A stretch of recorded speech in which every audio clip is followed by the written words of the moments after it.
Oi, família, vem pra cá. Vamos começar o nosso consultório de família, de portas abertas para você entrar e ficar. Gostamos da sua companhia.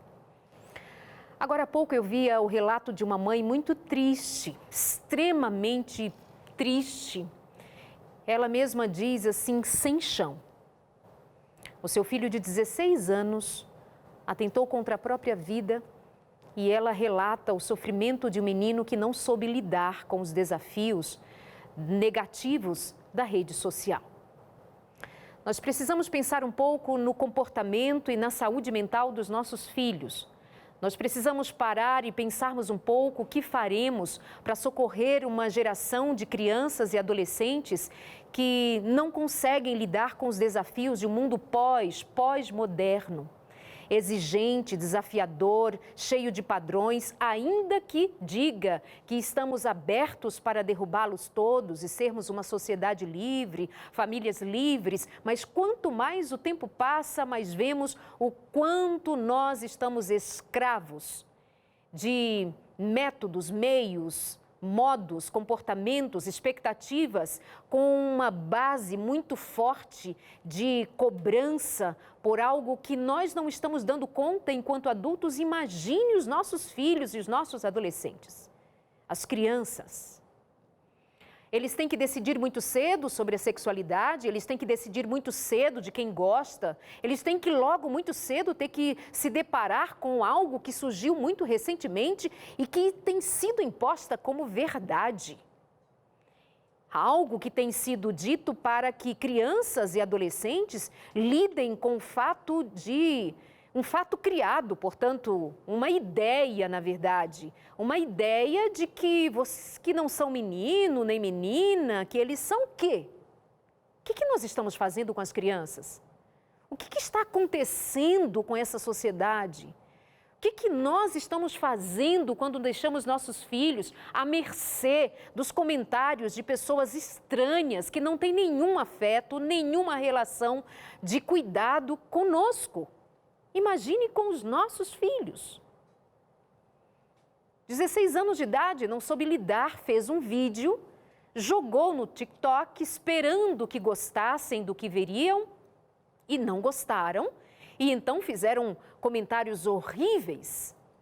O menino, já com a autoestima certamente prejudicada, com uma necessidade muito grande de suporte emocional, já havia sido atendido por psicólogos, mas não soube lidar com esse universo. E o que nós vamos fazer? E você tem percebido que nos últimos programas eu tenho insistido com essa temática do que nós vamos fazer com os nossos filhos. Nós, como famílias, o que nós faremos? E essa é a pergunta que já está chegando aqui dos pais para o programa de hoje. Como fazer? Como atender a essa demanda que muitas vezes os pais não estão atentos para elas? Como nós vamos pensar nas más companhias? Houve um tempo em que, quando se falava de más companhias, nossos pais tinham medo que nós nos envolvêssemos com pessoas más fora de casa. Onde você está, menino? Vem para casa, menino. Entra para casa. Ei, quem é esse menino aí na rua? Quem são os amigos? Não quero você com essa galera, não quero você com esses aí. É a menina com má companhia na rua. Olha a hora, chega em casa às 10. Não era assim? Cuidado com as más companhias. Com quem que você está andando na escola? Acontece que a gente hoje não para pensar que não é o que acontece lá fora, que muitas vezes está sendo uma influência negativa para os nossos filhos e para nós. O que dizer das más influências nos dias de hoje? Como é que a gente lida? Quais são elas? Vamos identificá-las e vamos saber como lidar a respeito delas. Você há de convir que não dá para colocar os nossos filhos dentro de uma bolha, mas como é que faz para proteger, ou melhor, preparar os nossos filhos para que estejam além da bolha? O que você acha? Eu acho uma boa conversa, eu acho que para você que tem filhos pequenos, ou você que já tem filhos adolescentes, ou ainda jovens, vem para cá, fica com a gente, os professores, os educadores, a família, vamos nos unir. Eu vejo o caminho de nos unirmos. e estudarmos juntos o que faremos. E eu trago no programa de hoje uma convidada que já esteve recentemente e você gostou. O programa teve uma repercussão excelente. Ela é doutora em adolescência, fez um doutorado em adolescência e ela tem se dado a esse trabalho de ajudar as famílias e os próprios adolescentes. Ela faz encontros com os adolescentes virtuais, ela oferece manejo para os próprios adolescentes saberem lidar com eles mesmos, com as suas descobertas, e um trabalho muito legal. E ela vem aqui com a gente hoje. Vem para cá, produção, joga na tela a doutora Renata Camargo. Bem-vinda, tudo bem com você? Obrigada, minha querida. É um prazer estar aqui contigo mais uma vez. Obrigada, de verdade. Bom, fiz aqui uma longa introdução e eu quero te ouvir agora. Diante do que eu tenho dito, diante do que você tem dito e trabalhado com muito afinco e com muito sucesso junto às famílias, nos ajuda, Renata, a pensar, ajuda aqui as famílias a pensarem sobre as más companhias, a proposta que nós temos para hoje. Claro, não somente apontar o problema, mas carregá-los para soluções, né, para uma luz que venha trazer para essa família sossego, pelo menos em como lidar com essas questões que são tão pertinentes aos dias de agora. Vamos lá. Introdução tão importante, tão triste ao mesmo tempo, né? Quando a gente se depara com um caso de suicídio na adolescência, a gente para pensar que, às vezes, algumas questões que tantas pessoas dizem que é exagero, que é muito cuidado, que a gente tem que deixar os filhos se desenvolverem da melhor forma possível, né? A gente se depara com essas questões e pensa assim, nossa, mas não é exagero, né? A gente tem que realmente cuidar. Eu sempre digo que quando as crianças são pequenas, nós somos os maiores influenciadores. Nós somos as pessoas que colocamos para eles os padrões de conduta, os padrões de moral, os padrões de força, de coragem, né? de características que eles têm que desenvolver para ter uma vida bacana, lá na infância. Só que quando chega a pré-adolescência, nós deixamos de ser esses grandes influenciadores naturais. E se abre uma porta para um mundo de possibilidades.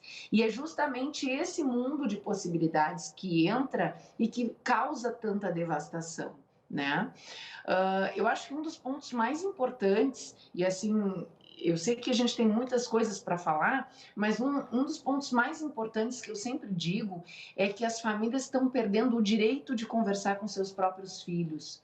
As famílias estão se deparando com tabus sociais, morais, éticos da sociedade e perdem o direito de dizer para um filho o que é certo, o que é errado, o que faz parte, o que não faz parte. E o que eu bato sempre na mesma tecla é que nós mães, nós pais, nós temos o dever de ensinar o certo e o errado para os nossos filhos. Nós temos o dever de ensinar o caminho do bem. Nós temos o dever de ensinar que a vida deles só vai ser bacana se eles tiverem princípios morais, religiosos, éticos, que abasteçam o coração deles e as relações, né? Então vamos pensar assim, tá, aí eles crescem, eles viram adolescentes, nós éramos as grandes influências, os grandes ídolos, e entram ídolos totalmente diferentes na vida deles. Entram ídolos da internet, entram ídolos da mídia, cantores, artistas.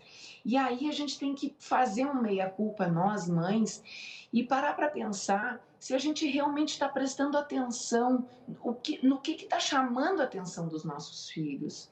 Às vezes, as mães estão tão preocupadas com as influências de amizades, que são importantes, e aqui eu não tiro a importância, mas junto com isso, os ídolos, o que eles estão buscando na internet, os interesses deles, as ideologias que eles estão defendendo, já estão falando das transformações que o caráter deles está se passando, né? Então eu chamo sempre a atenção e lembro que não adianta a gente só ensinar.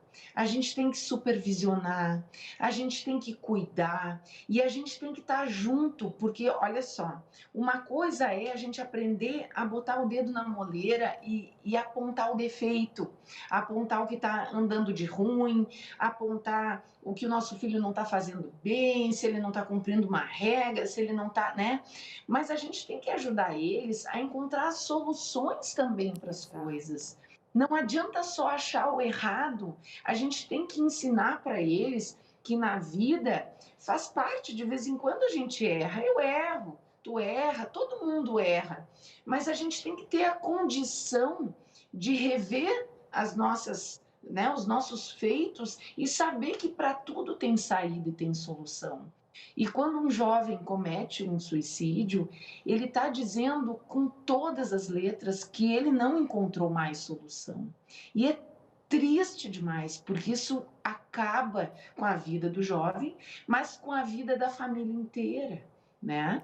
É uma situação muito complicada, muito triste, Então é né? isso, gente. Nós estamos aqui no comecinho do consultório de família com a doutora Renata Camargo. Ela tem doutorado em adolescência. Manda para cá a sua pergunta. Nós vamos abrindo ao longo do programa espaço para você perguntar. Já tenho aqui algumas perguntas, mas eu vou avançar um pouquinho mais com ela até que você venha e entre aqui na conversa com a gente, traga a sua preocupação como pai, mãe, professores, educadores. Renata, apresenta para a gente aí pelo caminho que você achar melhor para a compreensão de todos nós, quais são as más influências? Eu disse que no passado nós tínhamos um perfil, né, de más influências, era o amigo da escola, era o colega, só que agora a gente tem novas maneiras de acessarmos ou de sermos acessados pelas más influências dentro de casa. O que você traça para que seja fácil de a gente entender o peso das más companhias? Quem são elas? Exatamente, vamos lá. Eu separo sempre os adolescentes em três grandes grupos, tá? O grupo dos adolescentes que têm amigos reais, e esses amigos reais são amigos que nós pais temos que estar sempre em cima, vendo, né, quem é, o que pensa, qual é a conduta, o que faz da vida, se leva o nosso filho para práticas bacanas de esporte, enfim, ou se acaba cometendo algumas coisas. E dentro desses amigos reais, a gente tem que estar sempre muito alerta para o efeito manada. Eu intitulo, né, esse efeito como efeito manada, porque, assim, para mim é muito claro quando eu penso em manada, quando eu penso com um adolescente fazendo coisas que está contra o próprio pensamento dele. Vou dar um exemplo. É muito comum eu receber no consultório, por exemplo, de uma sugestão de uma escola para um tratamento de um adolescente que cometeu bullying, né? Mas aí, quando eu vou investigar, não foi ele que cometeu o bullying.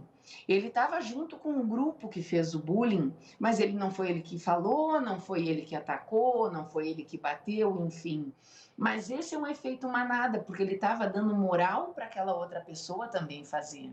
Então, dentro da minha avaliação, ele estava fazendo tanto quanto o que praticou, né? Uhum. Então, assim, nós como mães, nós precisamos estar atentos também ao movimento dos grupos e não só às ações dos nossos filhos, para os grupos de adolescentes que têm amigos reais.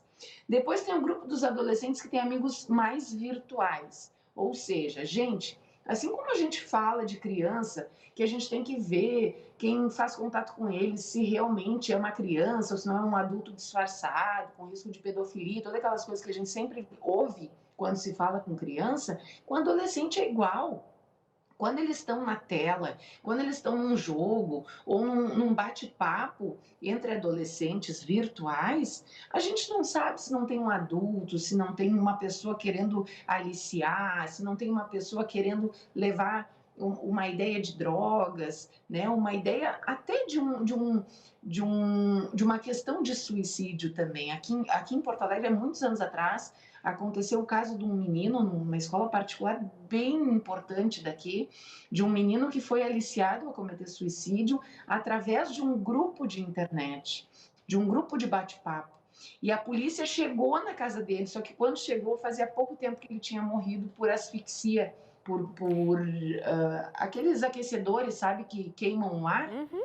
E nesses dias, Renata, falando de algo assim recente de agora, tem desafios que continuam sendo praticados em grupos, mesmo no TikTok, entre os adolescentes, que tem crianças também ali, que não sei como elas têm as contas que elas têm, mas agora, atualmente, há desafios perigosíssimos. Uma menina de 13 anos no Rio de Janeiro, recentemente, não se saiu bem num desses desafios. E você entende o que eu quero dizer com não saiu-se bem num destes desafios. Quer dizer, esse efeito manada, ele se dá justamente nesse ambiente de dentro de casa, por influências externas, e que os pais muitas vezes olham assim, não, ele só está assistindo videozinhos no TikTok. É dessas coisas que nós estamos falando, de uma necessidade de chegar junto, porque esse efeito é uma realidade. Eu acho, Renata, que mais do que foi no outro tempo. Porque agora, Sim. por exemplo, se você vê uma celebridade que usa um vestido tal, num evento tal, aquela marca, naquele dia, provavelmente vai esgotar todos aqueles vestidos, porque o efeito entre as mulheres adultas, as que têm poder aquisitivo para comprar tal vestido, vai chegar a desejar e comprar e pagar por isso. Isso passando por nós adultos, que temos critérios para fazermos escolhas, somos levados a comprar por impulso, porque uma celebridade tem vestido tal, usa tal marca, usa tal roupa, tal perfume. Imagina em outros aspectos a influência da mídia sobre os filhos da gente. Então, um garoto que diz assim, tá todo mundo beijando na boca, eu vou beijar, eu preciso beijar, eu tenho que beijar, porque eu sou o único que não beijei ainda. Tá todo mundo fazendo sexo com 12 anos de idade, minha amiga tem 12, tem 13 anos e ela já fez sexo com o namorado dela. Você, 12 anos, é uma criança, 12, 13 anos. Quer dizer, tá todo mundo fazendo a história do todo mundo. É por aí o efeito manada? Sim, é exatamente por aí.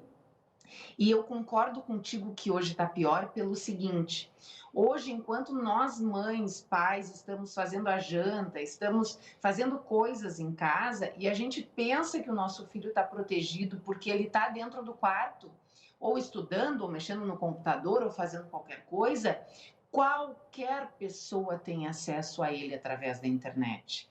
A gente precisa ter a consciência que se a gente prender e não mostrar para os nossos filhos como o mundo é, a gente não vai possibilitar que eles amadureçam e consigam enfrentar esses desafios. Vou dar um exemplo. Eu não posso pensar que eu vou deixar meu filho caminhar num mato, por exemplo, e não querer que ele seja picado por uma cobra, se ele nem sabe que existe uma cobra. Eu preciso dizer para ele que existe aquela cobra para ele poder se proteger. Ele pode até caminhar naquele mato, mas ele vai saber que tem um perigo ali e que ele vai ter que se proteger. Ou seja, a gente também tem que fugir do outro extremo de criar os nossos filhos numa bolha onde eles não vivam a vida real. Eles vão para a escola, eles vão lidar com pessoas que estão fora do nosso controle, né? As ações daquelas outras pessoas lá. E eles precisam ter um amadurecimento de cabeça para conseguir fazer as escolhas deles, né? De uma melhor forma possível, assim. Claro que a gente tem que supervisionar sempre. Um adolescente tem que ser um filho tem que ser supervisionado sempre, né? Até hoje, eu volta e meia vou lá e peço um conselho para minha mãe, por que que não? Não é vergonhoso eu chegar para minha mãe e perguntar, mãe, o que tu pensa sobre isso? A pessoa que mais me quer bem nesse mundo é minha mãe, né? Então, ela pode até não ter uma opinião que eu concorde, hoje no mundo dos adultos, pode ser, mas é importante a opinião dela também. Então, Exatamente. na vida, a gente precisa mostrar para os nossos filhos que a supervisão não é um aprisionamento. A supervisão é uma grande ajuda, é um grande apoio. Eu brinco com os adolescentes, assim, que a gente só consegue construir uma casa firme em cima de uma base sólida. Se a gente não tem uma base sólida, uma família com princípios, com valores e com ética, as paredes não aguentam. Tu cresce, tu pensa que tu sabe das coisas, mas chega lá na frente, tu se depara com um desrespeito, um bullying, uns comentários maldosos, e o coração deles não aguenta, Exato. a saúde mental sucumbe, né? Exato. Eles acabam se entregando para um funcionamento em que não segura mais eles nessa vida. Assim, Renata, né? Renata, então como você nos orienta os pais, como fazer esse enfrentamento? Né? Vamos entender que não dá para deixar nossos filhos dentro dessa mega super proteção que a gente vai chamar de bolha, vai fazer só o que eu quero, vai escutar só o que eu quero, enfim, vai seguir o que eu determino. Isso não dá, isso nem deve ser o esperado como algo saudável, que os nossos filhos repliquem apenas o que nós queremos, porque eles não são robôs, eles são seres livres, eles devem ser estimulados a pensar. Mas o que nós estamos propondo aqui, o que é a verdade, é que a gente não pode lançar os filhos da gente para que sejam lançados entre leões sem ao mínimo de defesa. É disso que nós estamos falando. Veja isso, uma avó criticando a filha que, por sua vez, estava decidindo em qual escola colocaria sua filha, e ela pesquisou uma, pesquisou outra, pesquisando outra, para identificar qual era a escola que atendia melhor às suas expectativas. Tem erro nisso? Nenhum. Pelo contrário, total que deve ser o cuidado dos pais de saber quando podem escolher uma escola, né? Quando podem. A gente sabe que, às vezes, muitas vezes, vai ser a escola que tem perto de casa, porque é a escola pública. Ok, mas o que nós vamos dizer a seguir cabe para isso também. Mas é só para pontuar. E aí, a criança tem lá seus 5 anos, mais ou menos 5 anos, e a avó diz assim para a mãe: confie na sua filha. Confie numa criança de 5 anos. Não importa onde ela vai estudar, não interessa com quem, o que eles vão ensinar lá. Confie na sua filha. Confiar numa criança de 5 anos, jogar num lugar onde você não conhece quem são os professores, qual metodologia, e não é nem só metodologia, né? Porque isso tem supervisão, mas assim, quais são as práticas, quais são os costumes, qual é o modelo, qual é a forma, qual é o pensamento que cerca aquela escola. Muito bem. Então, é um adulto achando que dá para confiar. Jogue a sua filha em qualquer lugar, não tem problema, confie na sua filha. Parece bonito, mas é só romântico mesmo, parecendo uma grande sabedoria, mas não é assim que funciona. E mais... semana passada surgiu a notícia de uma menina de 13 anos que denunciou o seu professor, isso não foi no Brasil, foi nos Estados Unidos, denunciou o seu professor que estava dando aula sobre identidade de gênero em sala de aula, querendo que aqueles meninos e meninas dissessem como eles se sentiam a respeito da sua sexualidade. E um dos meninos teria dito assim: eu posso consultar a minha mãe? E ele teria orientado: não precisa sua mãe saber do que nós estamos discutindo aqui. Isso é uma coisa entre nós aqui. Opa, acende uma luz. E uma garota de 13 anos de idade denunciou, contou para os pais e a escola e etc, etc. Ou seja, nós precisamos preparar nossos filhos, porque onde eles estarão, com quem eles estarão, o que eles ouvirão em termos de assuntos gerais, que são pertinentes à família, mas estão sendo confrontados lá fora, e a gente não prepara os filhos. Então, não se fala de sexualidade, basicamente, não se fala sobre homossexualidade, transgenerismo, sobre todos esses temas que estão sendo abordados lá de fora para dentro, e os pais ficam de mãos atadas e simplesmente não se envolvem. É preciso falar dessas coisas. Eu vou te devolver a palavra, eu prometo, logo que eu voltar do intervalo, para a gente não deixar no meio do caminho aqui, tá bom, Renata? A gente já volta, tá bom? Obrigada. Você aí de casa é rápido, são 4 minutinhos apenas, mas fica com a gente. Já tem muitas questões aqui na volta. Eu já jogo na mão da Renata para ela nos ajudar a pensar sobre questões que você aí de casa está enviando aqui no nosso programa. Eu te espero. Até já.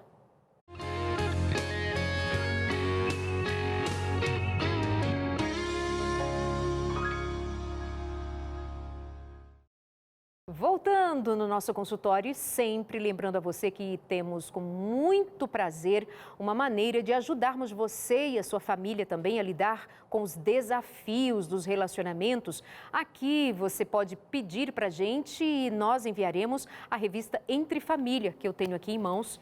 E olha só, pode ser sua. Entre em contato com a gente pelo nosso telefone 0 operadora 12 21 27 31 21 ou manda uma mensagem agora para o nosso WhatsApp 12 982 44 44 49. Anota aí, a revista Entre Família é um presente, você não paga para ter esse material, é só mandar uma mensagem agora dizendo: Darleide, manda para mim a revista Entre Família e eu vou mandar para você com o apoio dos Anjos da Esperança, um trabalho lindo feito com a Novo Tempo, a Escola Bíblica da Novo Tempo. 0 operadora 12 98244 4449 é o nosso WhatsApp para você pedir a sua revista. Combinado? E nós estamos hoje aqui falando, juntamente com a doutora Renata Camargo, sobre esse desafio que é a gente cuidar da juventude, cuidar dos jovens, dos adolescentes especialmente, uma faixa etária tão delicada e tão necessária de ajuda. Quais são as más influências? Vamos a alguns recadinhos. Traz de volta aqui comigo a Renata, a doutora Renata. Vem para cá.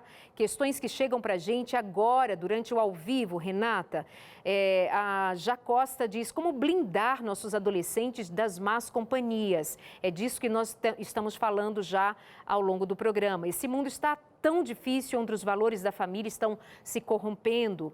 A Sena diz: muito difícil lidar com adolescente, doutora Renata. Meu filho tem quase 13 anos e começou com a teimosia. Eu não sei muito o que fazer.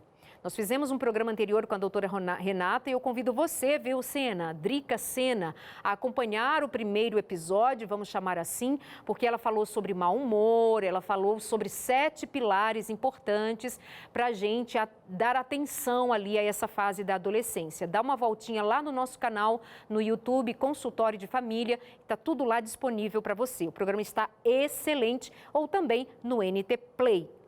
A Érica diz: temos que trazer os amigos dos nossos filhos para perto de nós. É uma forma de blindar e de cuidar, Renata? Sim, é muito importante isso, né? Lembrando que a fase de maior influência, de maior perigo para a abertura das influências é justamente na pré-adolescência, dos 11 aos 13. Então, foi muito boa essa tua indicação de ela rever o programa anterior, que tem toda a explicação lá atrás, né? Existem várias formas de a gente blindar eles, né? Vamos pegar os 3 grupos lá: os adolescentes com amigos reais, com amigos virtuais e os que não têm amigos. Se meu filho tem amigos reais, eu tenho que chegar junto, eu tenho que saber quem são. Aquele ditado: diga-me com quem andas que te direi quem és, né? É um ditado que eu uso muito no consultório. Ou seja, amigos influenciam o desenvolvimento do meu filho. Eu não tenho como negar isso. Por melhor que eu tenha dado de estrutura e de ensinamentos anteriores, os amigos passam a ser grandes influenciadores. Segundo grupo, com amigos virtuais, o filho não sai do quarto, senta do lado da cama dele, pega o teu celular, vai jogar um joguinho. Aí o filho vai dizer: não, mãe, sai daqui, quero jogar com meus amigos. Diz para ele: não, filho, não me importo, pode ficar jogando aí, eu também vou ficar aqui, eu não gosto de ficar sozinha. E fica do lado, começa a chegar junto. Muitas mães me dizem: Renata, mas meu filho fica muito sozinho, ele não quer sair do quarto. Então entra no quarto dele, né? Não permita essa distância acontecer dentro da tua casa. E para os filhos que não têm amigos, esses são muito perigosos também, tá, gente? Se não tem amigo, é porque já está num nível importante de isolamento afetivo. Isso é um caminho muito delicado para a depressão, muito, muito, muito pertinho lá da depressão. Então, chega junto, vê o que está vendo. Às vezes eles estão quietos demais no computador, não estão conversando com ninguém, mas estão acessando conteúdos pesados, estão lendo sobre coisas tristes, né? Eu sempre digo assim que existem as coisas mais esperadas e menos esperadas de influência, né? O que é o mais esperado? a questão de sexualidade é muito influenciável.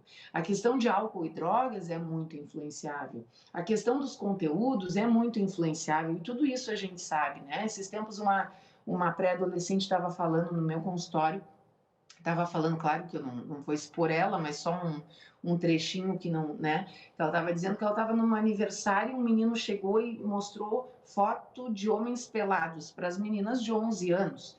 Um outro menino. A mãe está no aniversário junto, está pensando que está tudo bem, né? Eles estão sentados comendo pizza, ou está tudo certo. Ou seja, a gente tem que ficar de olho aberto para as sutilezas das relações também. Às vezes a gente está junto e as coisas estão acontecendo embaixo dos nossos olhos, né? Então, essas coisas são muito importantes. Olhar a faixa etária das coisas que eles estão assistindo, dos filmes, das séries, dos programas, enfim, isso é muito importante. Mas, para a gente saber se um adolescente está caminhando, tá rodando a roda da vida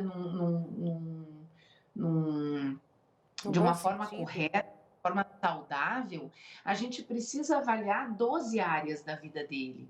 Isso eu trabalho muito no workshop para os adolescentes. Eu trabalho muito a questão de eles conseguirem ter o autoconhecimento.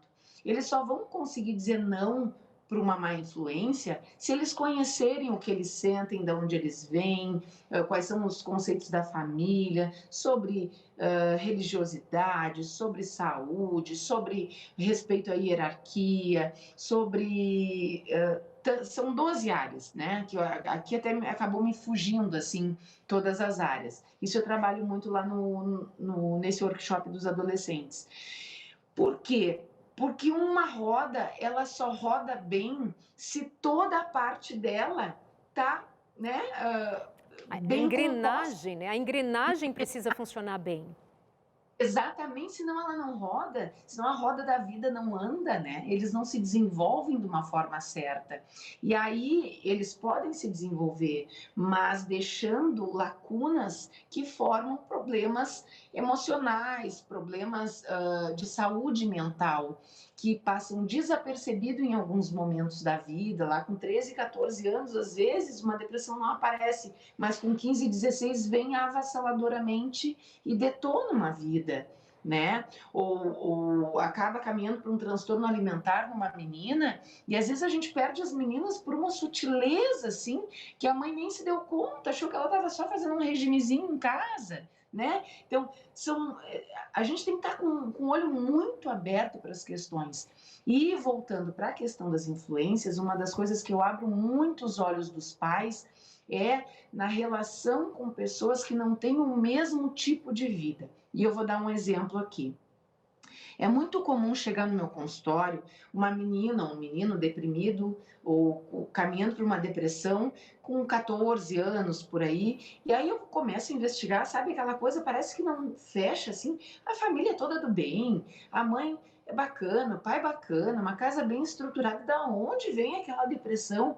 Aí eu começo a investigar, ela é amiga de uma menina pela internet, a menina é deprimida, a mãe é deprimida, o pai briga com a mãe, não sei o quê. Coitada da menina, eu não estou nem dizendo que aquela menina também não precisa de ajuda, mas essa outra aqui, que está com a família mais estruturada, ela não tem nem estômago para conseguir ouvir aquilo lá. Então, cada história ruim que ela vai ouvir vai começar a entristecer.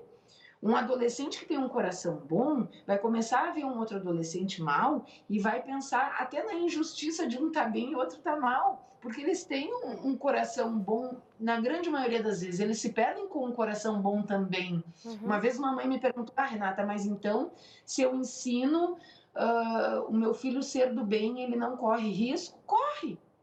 Até tentando ajudar os outros, Sim. Ele corre risco, sim, né? Então, essas são questões importantes que a gente tem que se preocupar. Não é só com a sexualidade, não é só com álcool e drogas que vêm as influências, né? Tem as influências de todas as maneiras, elas precisam ser vigiadas, digamos assim, o que está chegando para essa criança e para esse adolescente, porque ele não tem estrutura psíquica, ele não tem condição de fazer determinado juízo sobre determinadas questões, que ele possa lidar com aquilo como um adulto poderia lidar, como um profissional, muitas vezes é quem vai precisar lidar com uma depressão. Outro dia uma mãe me dizia que a filha dela, sua melhor amiga em depressão, os pais dessa melhor amiga estavam se divorciando e a sua filha, exatamente como você traz a questão, começou a ficar muito triste, querendo ajudar a amiga, começou a ficar, perder o sono, trocando mensagens até altas horas para ajudar a amiga.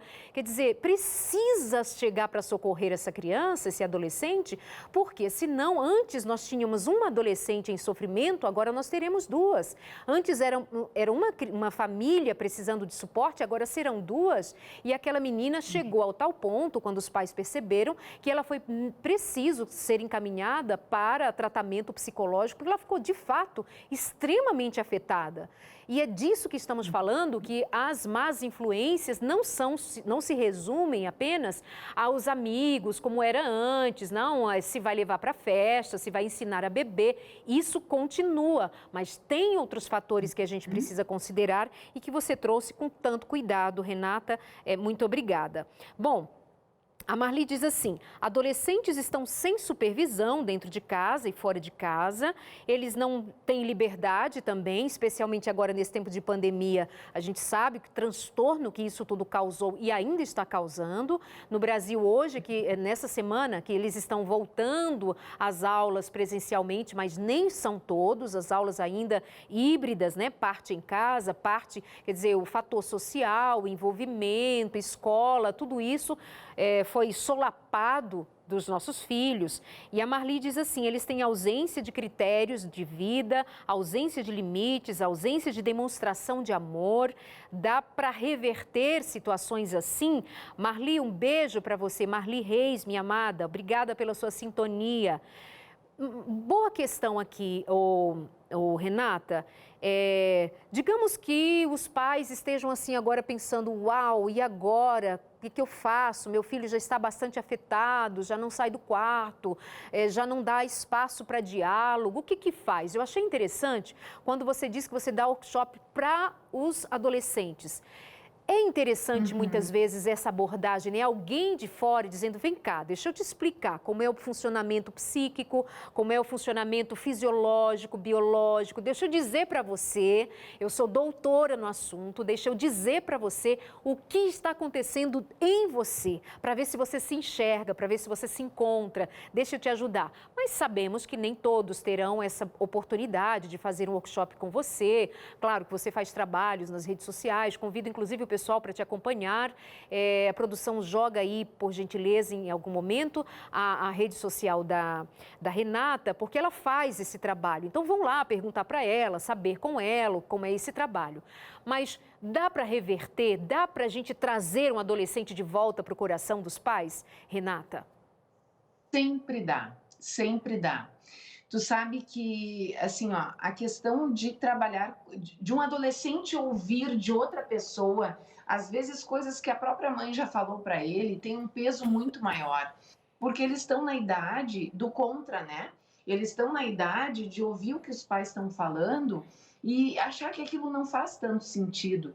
Mas quando eles ouvem de fora, e nesse workshop é muito legal, porque como participa, no último workshop participou 150 adolescentes. Tudo online, né? Tudo virtual. Sim. Mas no encontro de 150, eles trocaram tanta informação entre eles se sentiram tão acolhidos que muitos conseguiram entender, e tem relatos lindíssimos, por exemplo, dizendo assim, Renata, que bom seria se os outros também ouvissem tudo isso que a gente está ouvindo aqui. Então, é bonito, assim, né? Eu sempre digo que sempre dá para reverter.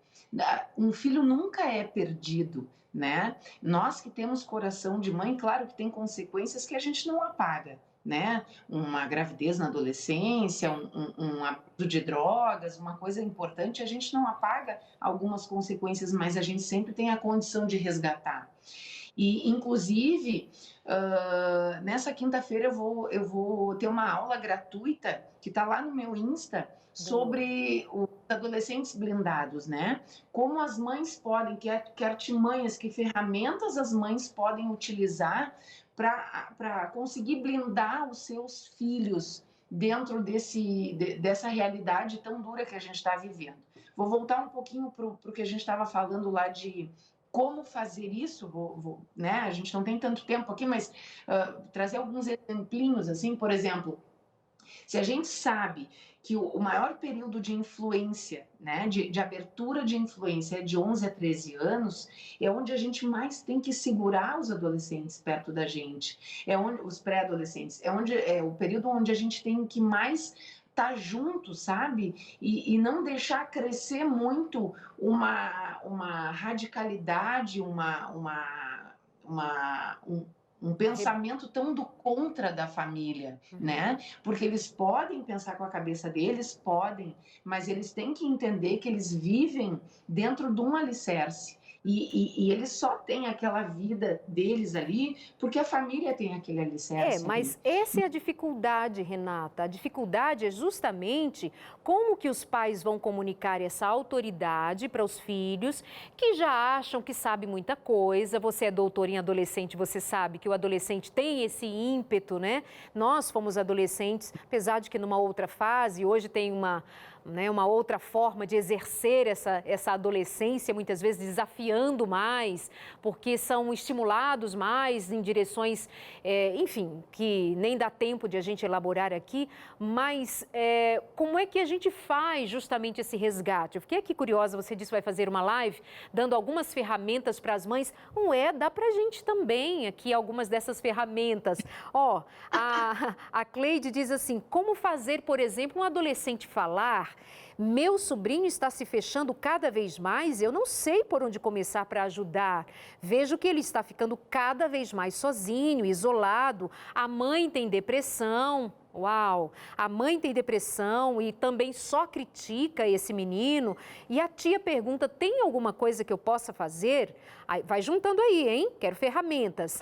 Sou mãe de 4 filhas. Amo muito, mas é muito difícil. Estou sempre lutando pelo bem delas, mas o pai e os membros da família atrapalham muito essa relação.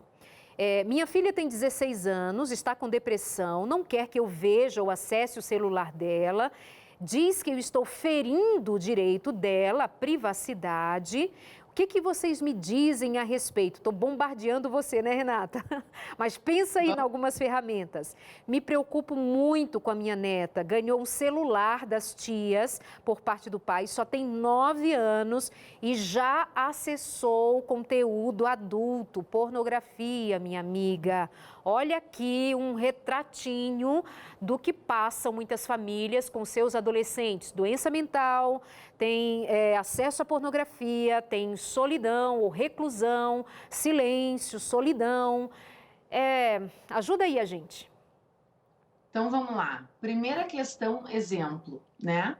Se eu sou uma pessoa deprimida, basicamente o ensinamento que eu passo para o meu filho é olhar para o mundo com o olho deprimido, entende? Então, só por aí a gente já começa a entender por que o menino se fecha tanto. Então, essa tia tem como ajudar? Tem. Senta com ele, conversa, diz: meu anjo, olha só, a tia sabe que tu tá sofrendo, que às vezes é chato na tua casa, não tem problema. Tu não quer falar? Fica aqui do meu ladinho. Vamos fazer uma pipoca junto, vamos ver um filme. E daqui a pouco, aquele menino começa a falar.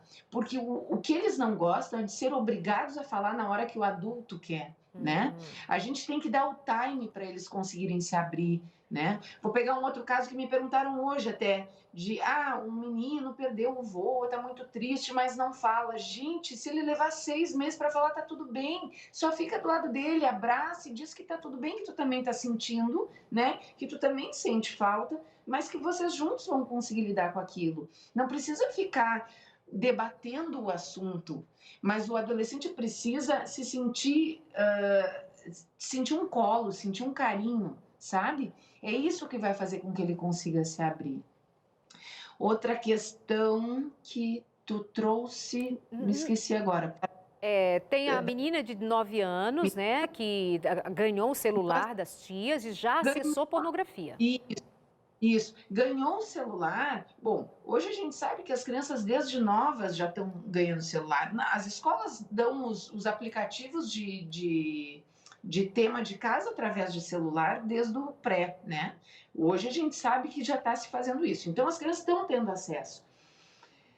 Criança não pode ter acesso à internet. Criança só pode ter acesso à internet supervisionada.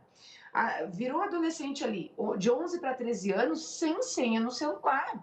Pelo menos até uns 14, 15 anos, 14 anos, sem senha no celular, gente. Se tem senha, a mãe tem que saber a senha. É a condição para poder ter o acesso à internet. Uma menina de 14 anos vai fazer uma rede social, beleza, mas a mãe tem que ser amiga dela e ver tudo que ela está postando. E essa tem que ser a condição para ela poder ter esse acesso, senão não pode ter. Mas, Renata, tem pais que vão questionar assim, e os filhos, obviamente, em primeiro lugar, vão dizer assim, mas você vai obrigar o filho a dar a senha, você vai obrigar esse menino a ter tal e tal comportamento, porque você é mãe, isso não seria autoritarismo, invasão de privacidade? Se a gente parar para pensar que a privacidade cabe para quem tem a responsabilidade de usufruir ela, a gente pode explicar para eles que a gente tem que ensinar primeiro eles a ter essa questão de coerência nas ações para depois conseguir ter a privacidade. Tá correndo tudo bem? Tá tudo certo, tu vai ter tua privacidade. Eu não vou ficar em cima do teu celular se tu tá bem. Agora, se eu tô vendo que as coisas não estão andando bem, eu vou pegar o teu celular e vou dar uma olhada, né? As mães não podem perder esse direito de cuidar dos filhos. E aí está um dos grandes empecilhos de uma boa educação. Hoje em dia é um horror a gente pensar que as crianças ou que os pré-adolescentes perdem a privacidade. Gente, mas a gente cuida deles, né? Nós somos responsáveis pelo desenvolvimento da saúde mental deles. Se nós somos responsáveis por isso, nós temos o direito e o dever de acompanhar. Muitas situações já aconteceram no meu consultório de eu incitar as mães a olharem as mensagens e de elas pegarem casos de bullying no início, porque o filho ainda não se deu conta que aquilo era uma brincadeira de mau gosto, né? Ou porque tive um outro caso, por exemplo, de uma menina que estava numa aula lá como é que é? De piscina, de natação, e foi filmada no banheiro, sabe? São coisas que, se a mãe tá ali, viu aquilo ali, opa, mas o que é isso aqui? Entende? A gente acaba evitando que os problemas tomem proporções maiores, né? Então, privacidade, dentro da minha concepção, só pode existir para quem tem coerência e funcione bem, né? Outro dia eu li um pensamento que eu acho que resume bem o que é a verdade nesse sentido. Ele diz assim, só há liberdade quando há lei. Só há liberdade diante dos critérios que anteriormente foram postos para serem o guia, a direção. E a gente hoje vive mergulhado num universo de mentiras que solapam a segurança nossa mesmo, da sociedade, fica todo mundo agora batendo cabeça, tá tudo errado, nada pode, os pais não podem dialogar francamente sobre as crenças da sua própria família, não pode abordar questões pela ótica dos bons costumes, da fé, da dinâmica familiar, porque contraria o que ícones da sociedade pós-moderna pleiteia, e nós estamos vendo jovens cada vez mais doentes, infelizes, crescente o número de suicídios, de doença mental, de transtornos, de sofrimento entre as crianças e os adolescentes, nem estou falando dos mais adultos, e nós ficaremos de braços cruzados assistindo que os outros entrem na nossa casa, façam a arruaça que querem, ideologias sendo impostas como verdade. Gente, liga-se na palavra ideologia. não é algo concreto, cientificamente comprovado, é ideia. Ideólogos não são cientistas, para começar. E se fosse cientista e adentrasse na intimidade da nossa casa, estariam de qualquer maneira equivocados, porque primeiro a educação, primeiro a comprovação, primeiro outros laços são criados entre o conhecimento, a mudança de comportamento. Não é assim arbitrariamente como tem sido. É todo mundo retrógrado, todo mundo religioso, equivocado, bitolado, todo mundo atrasado, todo mundo vai ser enquadrado em artigo tal. Eu assisti recentemente um debate aí do seu estado, Santa Catarina. Tu está em Santa Catarina ou em Porto Alegre? Está em... Então Rio Grande. Rio Grande do Sul. Então, foi em Santa Catarina um debate sobre homeschooling, o direito de os pais, cerca de 1.000 famílias já são identificadas como famílias que querem ensinar os seus filhos em casa, e o debate que isso tem que ser proibido. E assim, os argumentos dos que são contrários, é que a família tenha a oportunidade de educar os seus filhos, são do tipo, as famílias não sabem, eles não têm condições, eles são retrógrados, eles são frutos de uma educação repressora e eles vão reprimir os seus filhos também. Quer dizer, as famílias não têm direito, porque as famílias não sabem, elas são ignorantes. E tira das famílias com esse tipo de discurso justamente a consciência de que, assim, ei, família ainda é a célula da sociedade. Família ainda tem respeito, tem garantias constitucionais, legais. E nisso se vê, não é, Renata, que, assim, os direitos legais dos pais, eles precisam ser considerados, inclusive, frente aos filhos. Filhos, não, porque eu sou responsável legal por você. Porque se acontece alguma coisa com você, sou eu quem vai prestar contas com a polícia, com a justiça. Até isso precisa ser motivo de diálogo com os filhos. Um diálogo tranquilo, sentados, abrindo questões importantes. Muitas vezes um debate mais acalorado, porque faz parte. Mas a gente não pode deixar os filhos da gente serem levados por uma onda muito perniciosa, doentia. E os resultados nós estamos vendo aí, diante das notícias que não chegam em maior proporção, porque inclusive nem é para ser feito assim, porque se trata até de comoção com os adolescentes, enfim, tem todo um cuidado com relação a isso. Que mais, meu amor? Pode falar, Renata. Uma questão importante, né, que tu estava falando, eu me lembrei que, assim, mas também a gente tem que olhar para um outro lado. Eu recebo muitas reclamações de adolescentes, por exemplo, que me dizem assim, Renata, a minha mãe, ela quer que eu ouça ela quer que eu entenda tudo que ela está me explicando, mas ela nem para ouvir a minha opinião. Então, esse também é um alerta. Assim como a gente quer que eles nos respeitem, ouçam a nossa opinião, a gente também tem a obrigação de respeitar e ouvir a opinião deles, porque eles já pensam com a cabeça deles. Nem sempre a gente precisa concordar. Eu não estou dizendo que a gente tem que dar razão para os filhos. Mas precisa ter interação, né? Tem que ouvir com respeito, tem que dialogar, né? Diálogo não é monólogo, né? Então aqui, 30 segundos, aí eu já dou tchauzinho de Missy. Mas você terminou num ponto muito importante, que também foi temática de um outro programa. Convido vocês aí de casa a acompanhar o nosso canal, porque nós falamos justamente sobre diálogo, bater, gritar, essas coisas de violência. Minha amiga, beijo, fica com Deus, obrigada e até o próximo. Obrigada por estar aqui contigo, adorei. Obrigada, obrigada. Tchau, tchau. Bom, obrigada a você pela companhia. A gente se encontra aqui na semana que vem com mais um consultório. Deus te abençoe, abençoe a sua família, que o Espírito Santo te ajude. Tchau, tchau.